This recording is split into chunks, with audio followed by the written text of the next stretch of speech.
What's up guys, welcome back and hello if you are new. The day has finally come. Not that everyone's been waiting for it, but I kind of have, I guess. You know, full disclosure, I start my albums of the year list like January pretty much, and then just kind of like chop and change it throughout the whole time. And this year has had some absolutely amazing releases. I think the competition has been incredibly fierce. And these records that I've chosen, I kind of like to think that they have a fairly sort of broad overview of the rock and metal spectrum, but these are the albums that really kind of like did something more for me than anything else really. And one thing I have done, which is new this year, is I'm putting together a playlist of my favorite tracks from each record, which you guys can listen to and let me know what you think.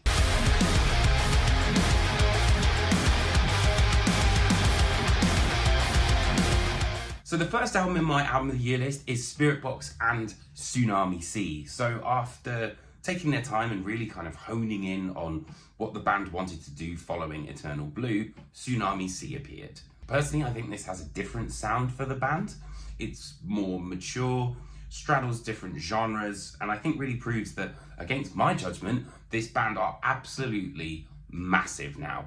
It took me a minute to get into Eternal Blue, and then they did, is it the Fear of Fear EP, the rotoscope thing, and I still wasn't quite sold. But for this, I think it just feels mature. It feels like really dark in some places, but also absolutely beautiful in others. And if this is the future of metalcore, we are in very, very safe hands. So consider me a fully fledged Spiritbox fan now, because this album was exceptional. And my favourite song was Perfect Soul. I think the vocal melody on that is absolutely beautiful.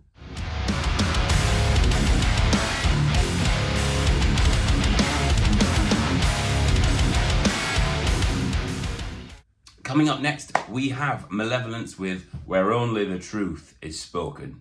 So not only have they probably had my favourite marketing campaign of the year, but after blowing off the roof with Malicious Intent and, you know, touring the world over and absolutely doubling or quadrupling in size really, Malevolence hunkered down to make, I think, not just their next record, but what might be their like defining record. There is absolutely furious riffing on here. Honestly, I think, you know, there's some like contenders for psychroptic levels of technicality in those riffs. But the great choruses, I think, are such a big asset to Malevolence. And the sense of aggression was something that I really loved on this one, like Trenches. I think, you know, coming right out the gates with that is really cool. And I just found myself going back to it again and again and again. So, you know, that sort of combination of metalcore meets hardcore, you can't really go wrong with Malevolence. And as for my favourite song, or this has kind of like a favourite song, more of a song that I think would give you a good flavour of the band, I chose So Help Me God.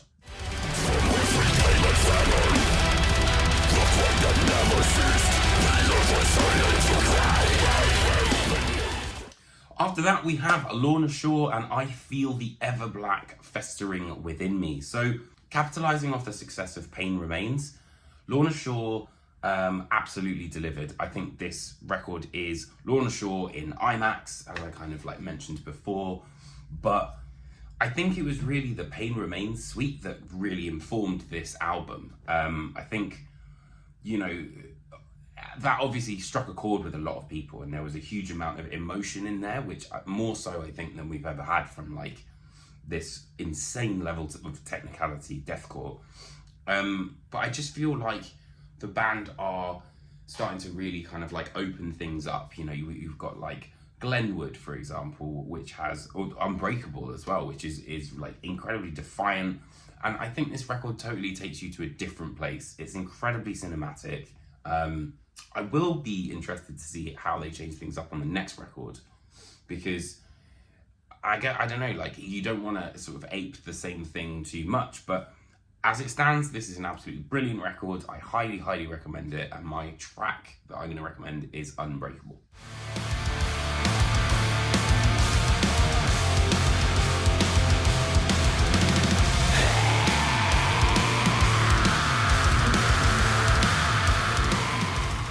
When it comes to black metal, I've become incredibly picky, but I think that what Blackbraid are doing is something really quite different. The record pays homage to the Adirondack roots, but coupled with this sort of extreme metal, and I think is the best record that Blackbraid has put out to date. I think it's really atmospheric and incredibly triumphant. And whilst you might not be walking around in the Arctic, you know, it's very much that same kind of feel that you would get from like Immortal or something like that. You know, reminded me in places of Sons of Northern Darkness, this record. But I think what sets it apart is that level of atmosphere. You know, you do really feel like you're wandering in the woods, and it just feels very ethereal and quite esoteric, I think. So for the tracks, I decided to, because there's kind of two sides of this coin, I've got two songs here, which is Traversing the Forest of Eternal Dusk, which is kind of like a little sort of intro thing, and then And He Became the Burning Stars.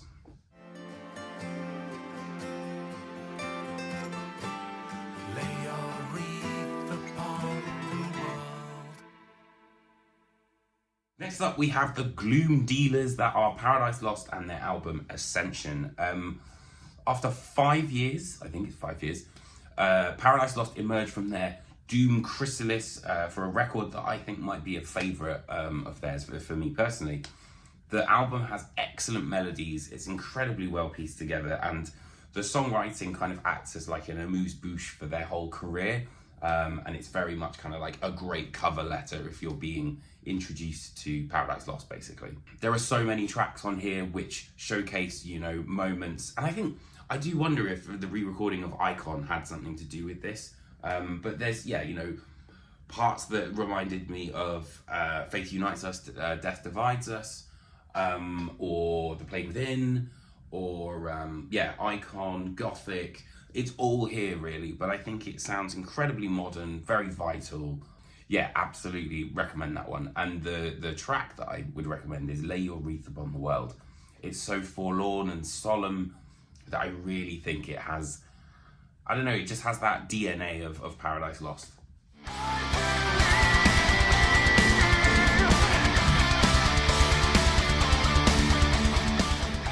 Next up, we have an album that I definitely didn't think was going to be on here, which is Killswitch Engage and This Consequence. After what was actually, I think, the longest time in the band's history between records. I'm pretty sure Atonement came out in like 2019. Killswitch Engage came back with a record that I have not put down. The album's got great sing-alongs like Aftermath and I Believe, but then there's also so much bite to this record, you know, Collusion, The Fall of Us.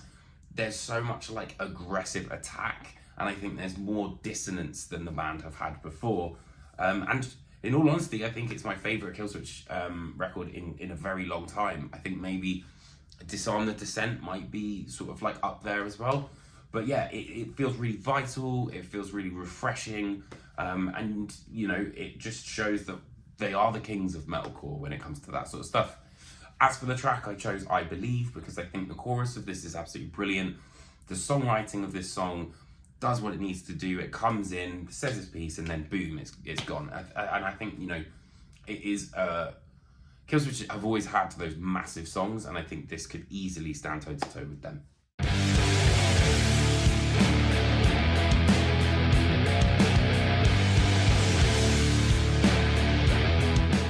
After that, we have Pelican with Flickering Resonance, another record that I didn't expect to be on this list, to be honest. But it's one of those albums where I've just found myself, you know, where I don't know what to listen to, and I'm a little bit stressed out, and I just want something that's kind of like, it's not background noise, because that's absolutely doing the album a disservice. It's not that. It's more just kind of like a blanket, really. And it just kind of calms me down, and it's been my sort of go-to morning, you know, sort of like on the way to work kind of record. And I think it just kind of helps me get my mind in gear. I also put it on when I'm working quite a lot, just to get in the zone. And because it's an instrumental record, I think you can sort of like float away with it a little bit. And there were, you know, elements that reminded me of, is it the fire that beckons our throats is the Thor? The fire that beckons the Thor in our throats, or something like that. Hang on.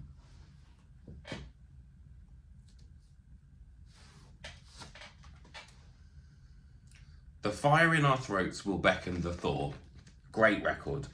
But yeah, long story short, I really love this album. It just absolutely took me to a different place.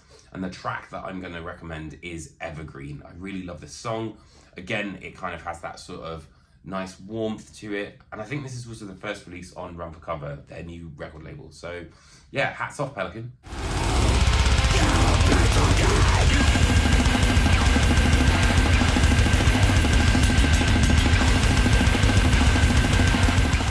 Next up we have Sanguisugabogg and Hideous Aftermath. So after, I would say, pretty much topping the pile of the caveman underground death metal scene, Sanguisugabogg did something that I absolutely did not think they would do, and evolved. The band got smarter, and they did so by looking at the idea of dissonance, expanding their sound, and still remaining just as horrific as, you know, their normal concept and lyrics. But I think the thing is now is they have that cold calculating element that, you know, brings them up to level of a serial killer kind of thing.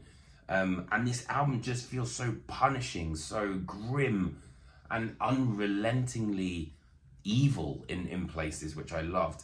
And it is by far, I think, the best Sanguisugabogg record, and only hints at what this, you know, future is gonna hold for this band. And it didn't just, you know, like rely on a whole load of guest spots. It wasn't like a cop-out, I think, but all they did was embellish the record, and kind of almost like another brush to paint with, really.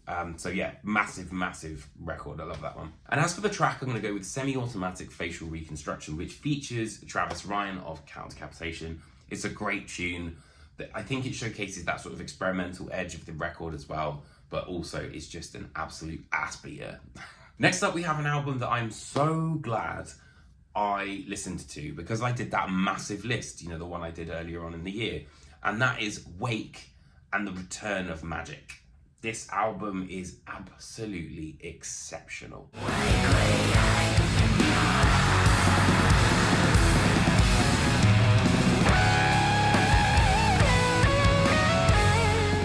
The Return of Magik is a record which is magical, esoterical, at times really quite harrowing, I think, and it's this sort of psychedelic pitch black crescendo that you move through in this kaleidoscopic world of Wake, and it feels like they're in touch with the occult.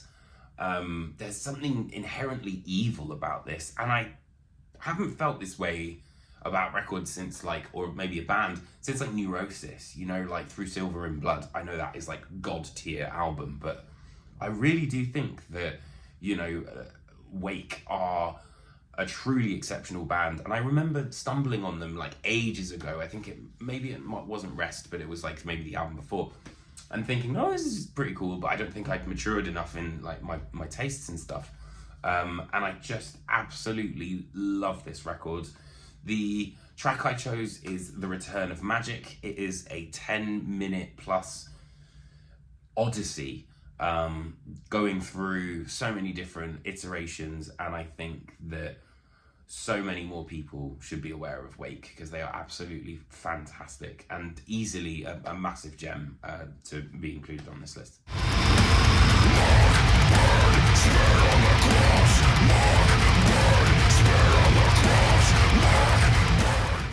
Next up, we have Whitechapel and Hymns in Dissonance, which is basically a massive hold my beer to deathcore fans.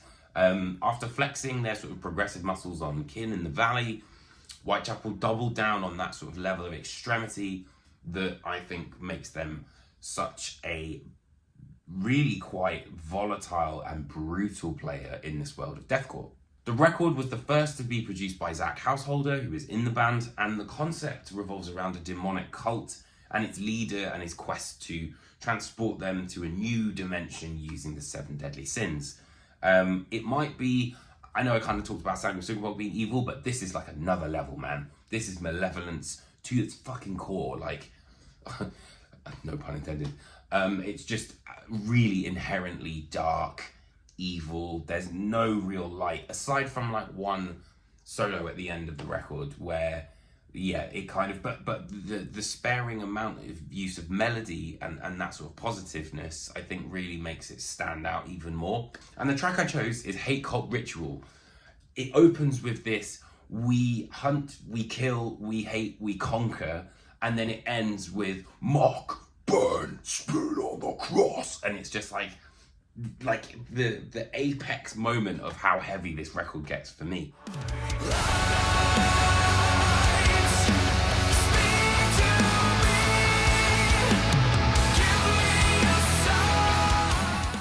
After that, we have Rivers of Nihil with Rivers of Nihil. After concluding their seasonal quadrilogy, the band's canvas was blank. And ironically, I think the weirdest thing about this record is it's the most Rivers of Nihil album, but even though they've had a massive lineup change, you know, Biggs is now on vocals and they've got Andy on vocals, but also Andy on guitar.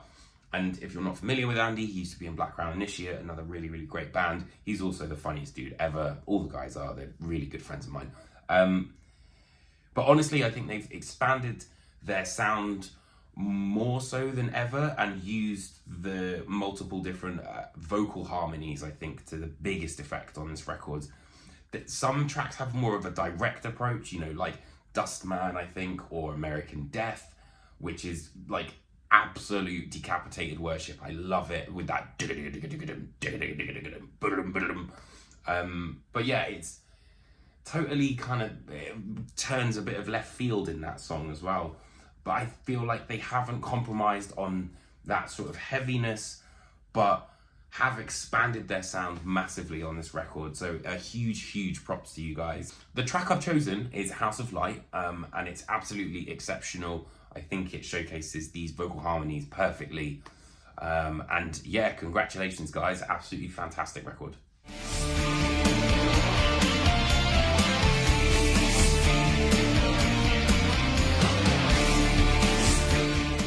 Next we come to Ghost and Skeleta. So after building their empire even taller, bigger, wider, with Imperial, a record that I thought was okay, but not like the best Ghost record. Everyone seems to love it. They came back with an album that really kind of surprised me at how much I've loved this. It's very much in that 80s, or kind of a little bit 70s as well, I guess. But like, you know, Def Leppard, sort of flirtations is very much kind of apparent this time around. And I feel like there's a lot more of a metal approach, particularly with the guitar. I feel like there's even more sort of shreddy guitar solos. And of course, Fredrik Åkesson being on guitar, you know, I'm a huge Opeth fan, but he's just absolutely such a brilliant player and adds so much taste to this album.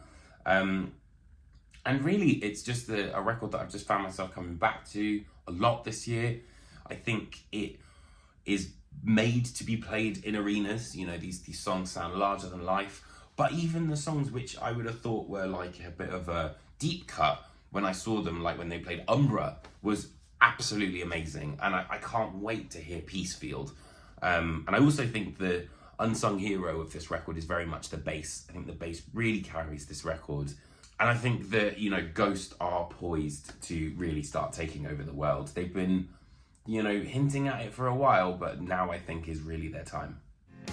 This door finally opens. We are going home. Next up, we have Between the Buried and Me and The Blue Nowhere. So after blowing everyone's minds for a second time consecutively with Colours 2, Between the Buried and Me came back with a record which, you know, still continues to break boundaries for this band, who have, you know, if you're not familiar with them, they combine so many different subgenres from so many different, like, genres, not even subgenres, I should say.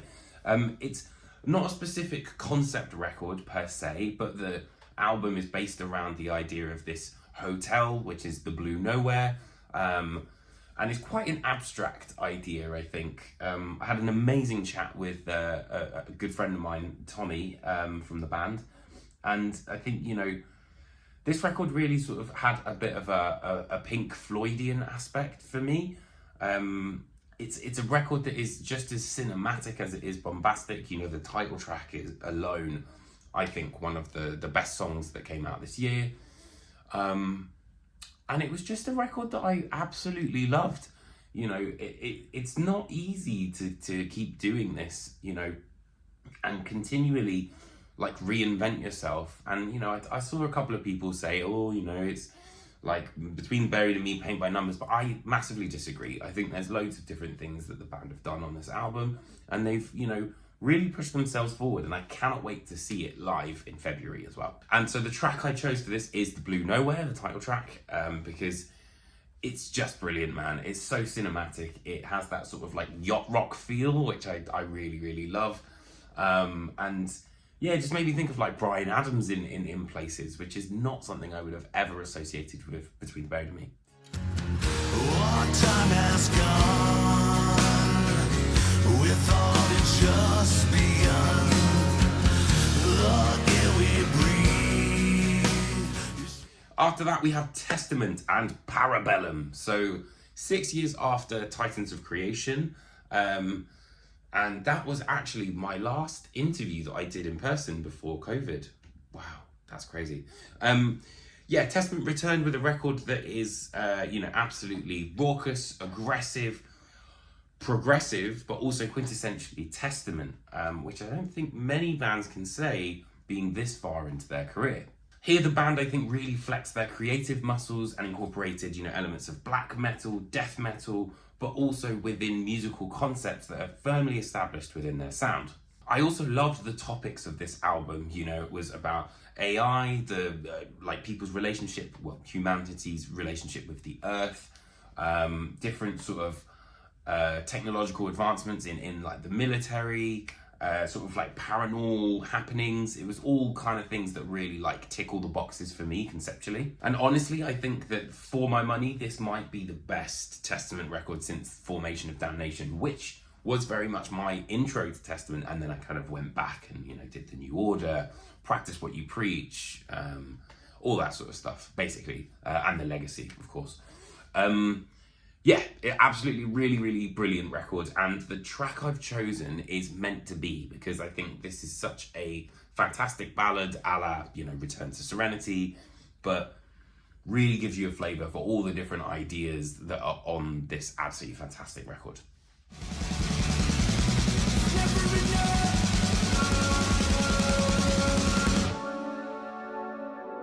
So another surprise for me, and you know, I say that I listened to this because of the list I did, but really, I don't know if you could have avoided this record this year, which is Turnstile and Never Enough. This album is cathartic, euphoric, and utterly brilliant, to be honest. It's been a tricky relationship with me and Turnstile. For so long, I kind of pushed this band away. And then I remember I was coming back from 2000 Trees. It was the year they played, but I missed them playing. Because I went out the day afterwards, and I was listening to Glow On, and it must have been, I don't know, maybe the weather or something like that, but something really clicked. And I listened to that the whole way home, and it was like a 2.5 hour journey or something. And I really, really loved that record. And I thought, you know, they were very overrated for a long time, but clearly I was absolutely wrong. But the thing about Never Enough is this is a record that blends their geniusly simple riffing patterns together with that sort of anthemic, truly voice of a generation style choruses, basically. I also feel like this record explored even some proggy elements and kind of blended more of that relaxing shoegaze element that the band have had to make their music feel like the sun on your skin when you're walking around on a day off. You know, it's that kind of vibe, which I absolutely love. The track I chose is Never Enough because I think it embodies everything that this album is about. And that final section in sort of like the last sort of like minute and a half is just so chill and so peaceful.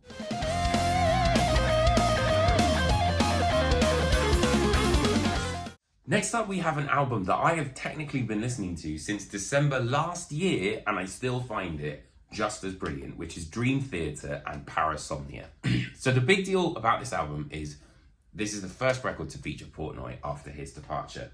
Not to say that the records that they were releasing were bad by any shot, because they weren't, but all eyes were very much on this because of Portnoy's return. The album is an indirect concept album which explores the idea of sleep phenomena, and I think it's a fantastic combination of the band's heavier side with their sort of progressive bombast that we've always known. And for me personally, reminded me of Distance Over Time, Train of Thought, a little bit of 6 Degrees maybe, but yeah, those records where they really kind of went balls to the wall heavy. My favourite thing though is how atmospheric this record is, and from the moment that you turn it on, you're in that person's room, you can hear their window shutting, they're getting ready to go to sleep, and then you go into their sort of like mind and their dreams, and it's a bit sort of Metropolis too in that sort of way, I guess. But it's absolutely I think when, you know, that sort of first, is it 8-string guitar riff? And it sounds like almost like it's like a trilling sort of sound, but it sounds like an alarm clock waking you up, which at the end of the album, there is an alarm clock. There's all these like little Easter eggs and whatever. And there's so many different melodic ideas that are sort of like re-explored later on. I just really, really love it. And also the fact that I've listened to this since December last year, and I'm still gushing about it as much as I can now, I think really speaks volumes. So it's a really fantastic song. And the track I've chosen is A Broken Man. I love this track, even from the bam bam bam bam bam bam. But it's the sort of ending of the song that I love the most, where, I don't know, I just feel like they really flex that sort of Train of Thought, like bruiser riffing on this record.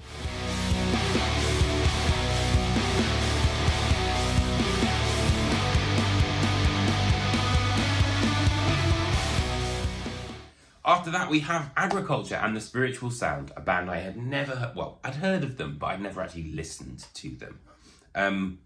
Until the day that I saw Bodhidharma, and I'm really, really, really glad that I checked this band out because they've become one of my absolute favourites. This album runs the gamut of so many genres whilst always feeling cohesive and intelligent.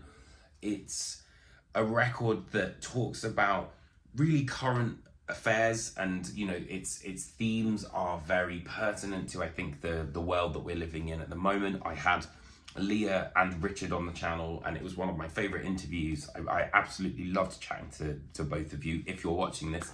And the record is just brilliant. It really feels vital. It has that sort of breakout band energy, and I think, you know, is one of the most erudite, concise listens of the year. And if you've never heard of this band, you absolutely have to give this record a listen. And the track I'm choosing is Bodhidharma, because that just is, I think it's the perfect sort of elevator pitch for this band. You know, there's so much that they can do, and I'm really, really excited for the future with them. Last I have found release from my pain, the glow of the sun, the soft of rain, sounds of the forest. Next up, we have the dystopian thrash genius that is Warbringer and Wrath and Ruin.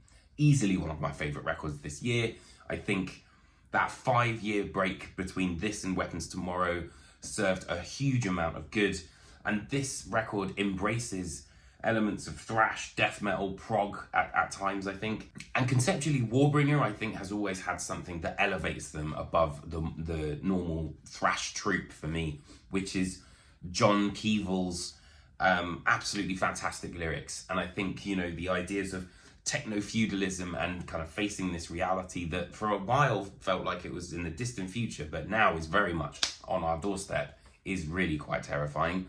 And there's nothing more terrifying than reality itself. And as a ardent nihilist, and, you know, someone who ponders existential dread quite a lot, this is a really great record that actually makes you think.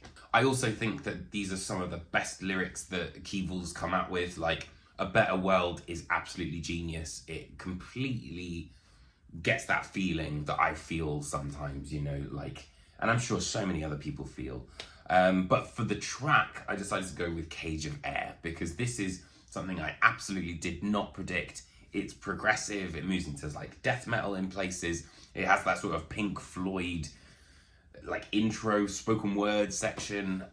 It's just awesome. And then it has that classic Warbringer switcheroo right at the end, which I absolutely love. And that's always been a sort of hallmark of their real songwriting genius. So yeah, absolutely wicked record.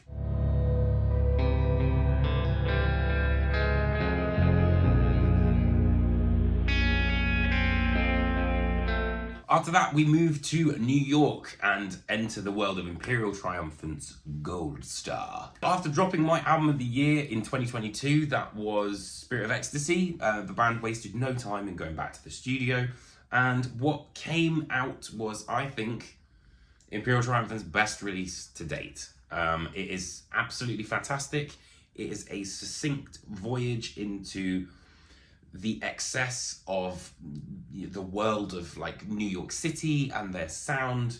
It has that sort of opulent style to it, but not kind of overstaying its welcome. And whilst I absolutely love the old albums, you know, Alphaville, Spirit of Ecstasy, Vile Luxury, like, I do think at times it might have been a little bit difficult for people to just open the door with the band. Once you're in, like, that's fine. But I think with this, they've condensed the band's sound into like under 5 minutes, and it really is a massive, massive feat because it doesn't sound any less expansive, but it's just shorter and sharper. But yeah, this is an absolutely fantastic record. It's essential. I absolutely implore you to give this a listen. My track I've chosen is Lexington Delirium. Also watch the video if you can, because I mean, who plays inside the Empire State Building? That's like literally one of the coolest things ever. But yeah, the track I think really has all of those elements that, you know, bring them through that Voivodian kaleidoscope, and has that sort of a sense of stillness to it, which I absolutely love about Imperial Triumphant. When you plucked me from the grotto, like a after that, we have Sleep Token and Even in Arcadia. So after my album of the year that was Take Me Back to Eden, I had no idea what to expect from this new record, because Sleep Token is an entity that I think few really understand. Initially, when I listened to it, I got my vinyl copy and I waited till I got home, listened to it, and I was left a bit cold, you know. It wasn't anywhere near as progressive as Eden. It was a lot more mainstream. And I just kind of, I think, was maybe caught off guard by it a little bit. However, the more I listened to it, the more I realised that this record is actually an autobiographical sort of account of what Sleep Token, you know, is or Vessel is going through. And I think it's such a unique situation that Sleep Token finds themselves in. You know, they are literally probably the biggest rock metal band on the planet right now. And whether or not you love or hate them, everyone is talking about them. And fair play, man, like they're doing something different. And I think this record very much leaned towards more pop, but also explored the fact that like we could actually get rock and metal into pop, which is insane when you think about it. Like, if you think of some of the heaviest parts of this record, it is seriously heavy. Now it's become a firm favourite of mine. And, you know, I think songs like Caramel, Damocles, Infinite Baths especially, Gethsemane, they're all brilliant songs. And, you know, everyone's always going to hate on something that is successful. But I just don't understand why there's so many people coming for this band, really. It's very different from the previous offerings of the band, and you know, I think that it just shows how much of a ceiling there isn't, you know, with this music. And I'm very excited to see the continual rise of Sleep Token. But as for my favourite track, or my track I chose, is Infinite Baths. I absolutely love the beginning of this song. It has that sort of nostalgic quality to it, almost a little bit like how Euclid sort of had that in the beginning, but then it also has a cyclical quality when you realise that it sort of loops right into Look to Windward. I think it's really clever, and really heavy, and ends the album on a brilliant note.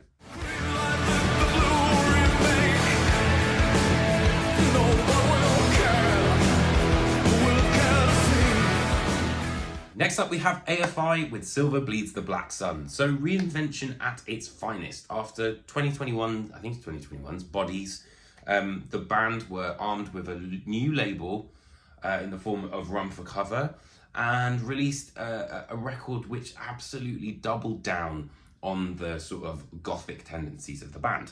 This is, you know, a record that not only explores that, but it absolutely flaunts the gothic tendencies, and it was perfect release for October. They really do blend elements of post-punk, goth rock, new wave, but with that signature AFI sound. And I think, you know, it's a really mature take on the band's idea. I think it's been a firm favourite of mine since I first heard it in August. It's been a very, I don't know what to listen to, so I'll just put AFI on, and I absolutely love it every single time. It's beautifully put together lyrically as well, and it was a real surprise, to be totally honest. And I think it all started with the sort of like stadium rock massive anthem that is Behind the Clock. So that's why I've decided to choose that as my song, because I think this is just absolutely massive. It might be one of my favourite songs of the year. And it just goes through so many different sounds and different vibes as a record. Ash Speculator Green Eye, for example. You know, like this record is just brilliant. So yeah, if you haven't listened to it yet, I highly recommend it.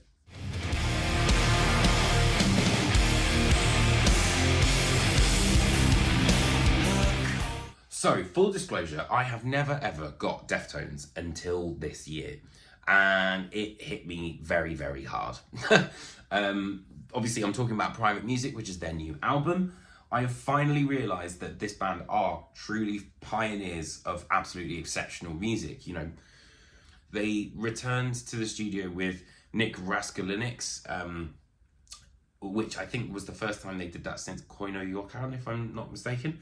And it immediately is apparent, I think, of that sort of fantastic collaboration that they have. My Mind is a Mountain absolutely hits you with pinpoint accuracy with that riff. I absolutely love it. And it has this unrelenting power to just pummel you. But just when you think it's going to get too much, they pull back and they have that lovely chorus. The record pushes and pulls in the most dynamic way possible. It moves exactly where you want it to and where you think it's going to go as well, and sometimes where you don't think it's going to go. But the guitar tone as well is one of my favourite things about this record. Chino sounds absolutely fantastic.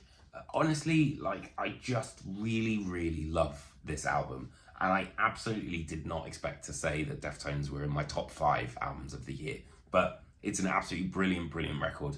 And the track I'm choosing is My Mind is a Mountain, because that's what hooked me, man. That riff, that, you know, bow, bow, bow, dum, dum, dum. It's such a simple riff. Like, I learned it on guitar as well, but like, it's just so impactful. And yeah, just a perfect way to grab your attention.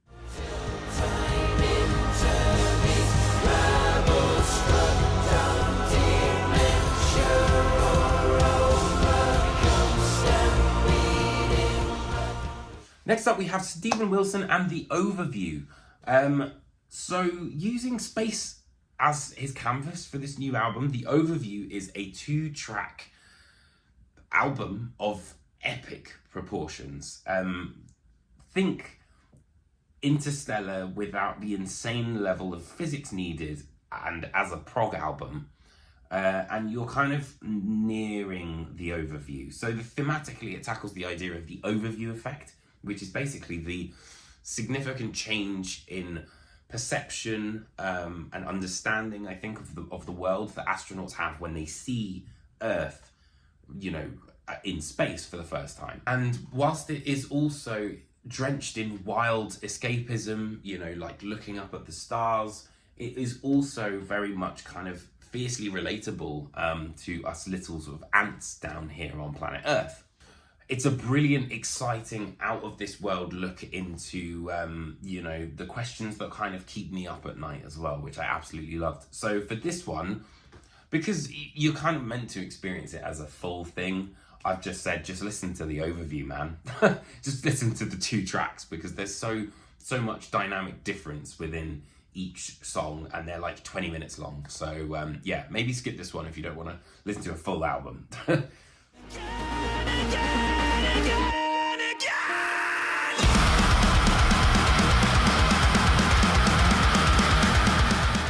Right, here we go. We are going down to the last final three. Without a doubt, this is my most played record of this year. Architects, The Sky, the Earth and All Between is a masterpiece. I absolutely love this record. It is the culmination of everything the band have been building towards. I think they've learned from the songwriting on For Those That Wish to Exist, but with the ferocity of All Our Gods Have Abandoned Us and that modern edge that we saw on Holy Hell. It really is the most concise and compact Architects record to date, but it also says so much. And I think it just goes to show that the songwriting and like the dynamics that they've really looked at with like a fine-toothed comb, because it's always something like, you know, the verse will come in and then it will be like slightly heavier, or there'll be a second harmony in the second verse, or it will cut like maybe one sort of sentence before, just to get that, you know, don't bore us, let's get to the chorus kind of vibe. It might be the best record I think the band have ever released. Genuinely, I absolutely stand by that. I think Elegy is absolutely fantastic, and it's probably one of my most played songs this year. It's just everything you would want from a modern metalcore record, and it really kind of opens the band's sound up, whilst also doubling down on that absolute ferocity, which, you know, the band I think have been missing for the last couple of records. And they just proved that, you know, at the end of the day, it's all about being yourself, and that's what's so great about, you know, being in a band. So yeah, Architects, The Sky, the Earth and All Between. And as you might have imagined, the track I'm choosing for this is Elegy. I absolutely love this track. The perfect way to open an album. Might be my favourite track of the year.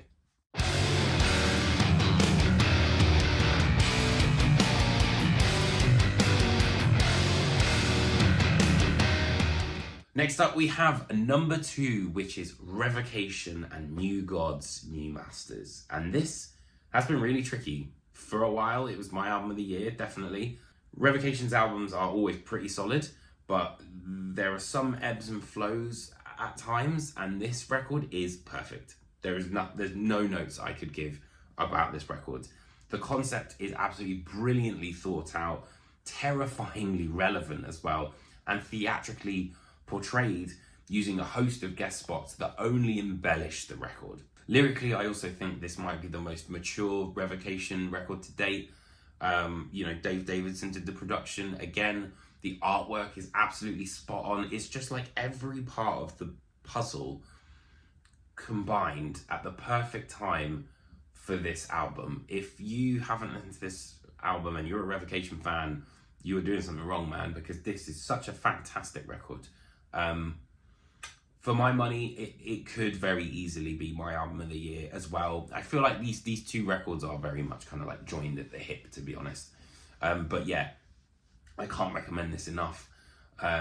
It just is everything you would want from Revocation. There's technicality, groove, atmosphere, the guest spots, you know, Johnny Davey on Cronenberg, Confines of Infinity's got Travis from Callous Capitation on it.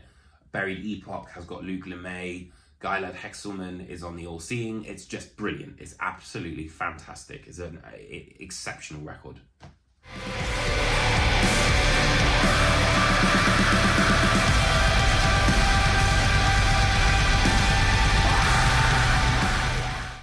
And so we come to the coveted album of the year.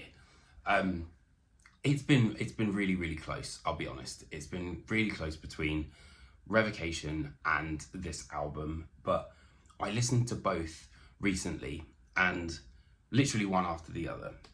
And for me, Deafheaven's Lonely People with Power just had that edge, in that I feel like after the complete left turn that was Infinite Granite, subverting everyone's expectations, they have delivered maybe one of their heaviest records.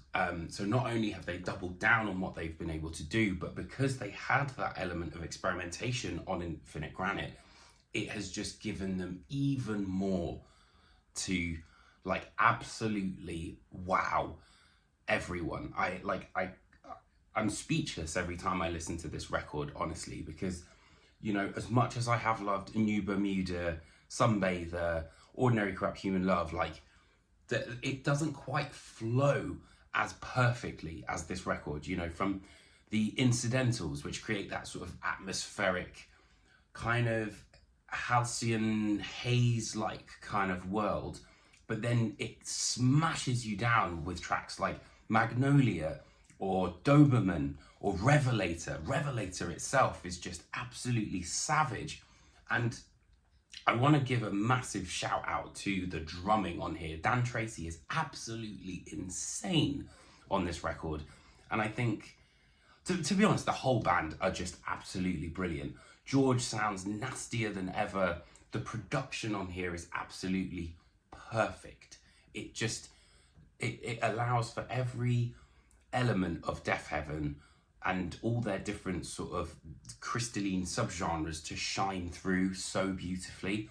And you've got tracks like Winona, for example, or Body Behavior as well. I really love that, but it's the ones where there's kind of an amalgamation of everything that they've done, which is, you know, like Amethyst or The Garden Route. These are the tracks that just elevate this record, I think. And, you know, The Marvelous Orange Tree has such a cathartic release to it. And, like, you know, it's pretty crazy. Like, I really didn't kind of expect this, but it kind of almost brought me to tears at some point. I know that probably sounds like, you know, I'm overreacting a little bit, but I just feel like your album of the year should really, truly make you feel something. And that is what I have felt every single time I've listened to Lonely People with Power. I may not have listened to it as much as Architects, or maybe even as much as Revocation, but this album is simply astonishing. So that is it. I hope you guys enjoyed my picks of the albums of the year. I probably took a bit of time, but I wanted to just do it in one video, rather than sort of, you know, like spacing it out, whatever. But let me know what your albums of the year are, because I always love to compare notes. It's literally my favourite time of year, but it's just been kind of uncharacteristically busy for December, to be honest. So it's taken me a minute to do this, but I just want to say another year goes by, and I really appreciate all of the chats, the support, the people that I've met through this channel. It's just amazing. And, you know, there are some times where I'm kind of like, oh, I'm not really in the mood to, you know, record a video or blah, blah, blah, blah. But I always remember that I did this because I started this because I really love talking about music, and I love meeting like-minded people. I never think that my opinion is above everyone else's. I have never ever thought that. I'm just a dude in a bedroom, basically speaking to a phone, or speaking to all of you guys, I guess. And yeah, it's led me to some of the wildest experiences of my life. So I never ever take that for granted. So without further ado, I might do one more video in late December, but I don't know. It depends if I sort of have the brain power. But if I don't, so I wanted to wish you guys the most merry of Christmases, the happiest of New Year's. And I guess I'll see you guys in 2026 for this to all start over again. And I look forward to it. Thanks so much, guys, and I'll see you very soon.